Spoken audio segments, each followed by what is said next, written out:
तो फिर बाद में वो उठ गया, फिर मैंने उसको कुछ तो कुछ बात हुई रहेगी, मैंने बोला तेरे में मेरे में बस इतना ही फ़र्क है कि तेरे पास शक्ति ज़्यादा है।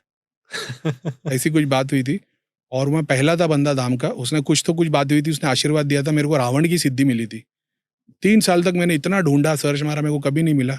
उसके बाद में मेरे को अभी मान लो एक 6 महीने, साल भर पहले एक डेटा मिला जिसमें मेरे को ये पता चला कि रावण की भी सिद्धि होती है। क्या सिद्धि थी वो?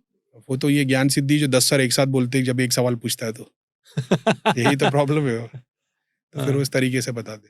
तो उसमें एंड तक शिवजी नहीं आए थे और वो जो महल था, महल का जो ऊपर का जो हिस्सा होता है गुंबद, वो गुंबद में ना एक बीच में होल था डेकोरेटिव और उसमें से एक लाइट निकल रही थी और लाइट जो थी ना वो शिवलिंग पे पड़ रही थी। लेकिन शिवजी एंड तक नहीं आए। लेकिन सारे देवी देवता एंड में शिवजी के सामने हाथ जोड़ के खड़े। तो लोक दर्शन जब होता है, आपको छोटे-छोटे ये मिलते साइन्स एंड सिंबल्स, कुछ गिफ्ट्स मिलते हैं, कुछ एस्ट्रल सिद्धि मिलती है और एंड में एक देवता का दर्शन हो रहे होते हैं, ऐसा है। और फिर एंड में जब वो दर्शन हो जाते हैं, फिर वो वही इमेज रुक जाती है और जीआईएफ की इमेज की तरह कंटिन्यूएशन में रहती है। ये सिद्धियों के लोक दर्शन है।